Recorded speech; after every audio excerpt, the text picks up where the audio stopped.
नमस्कार बंधुरा प्रतिदिन तुम्हारे संगे एक करे ब्लग भिडियो शेयर करी। तो आज के एक छोट्ट भिडियो निये एलाम रेसिपि भिडियो। तो देखो सर्षे इलिश भापा इलिश बोलतेई पारो। तो যাই হোক देखो इलिश माछटाके प्रथमे मैरिनेट करे निচ্ছি लवण और हलुद दिए मैरिनेट करे रेखेছি। तारपर देखो एक पेस्ट बानिয়ে নেব, শিলপাটায় করবে দেখবে টেস্টটা আরও বেশি হয় মিক্সারের থেকে। তো কী কী নিলাম মশলা তো চলো বলে দিই।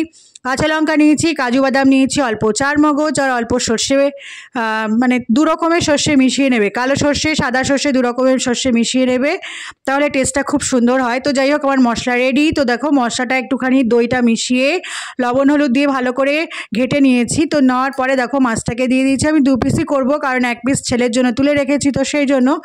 তো দেখো দু পিসই করলাম। তো দেখো সর্ষে প্রথমে সর্ষে ইলিশটা করতে প্রথমে ফোড়ন দেবে কালো জিরে। তো কালো জিরে দেওয়ার পরে ওই মিশ্রণটাকে ঢেলে দেবো। আর এটা 15 মিনিটের জন্য অবশ্যই রেস্টে রাখবে, তাহলে ভালো করে মানে মশলাটা ঢুকে যায় মাছটার মধ্যে। আর একটুখানি ঢেকে দেবে, ওলট পালট করে দেবে। অবশ্যই একটুখানি কাঁচা তেল অ্যাড করতেই পারো, কাঁচা তেল অ্যাড করলে ভালোই সুন্দর দেখতেও লাগে খেতেও লাগে আর বেশ গ্রেভি গ্রেভি থাকে। তো যাই হোক দেখো আমার রান্নাটা রেডি হয়ে গেছে। তো কেমন হচ্ছে তোমরা অবশ্যই বুঝতেই পারছো।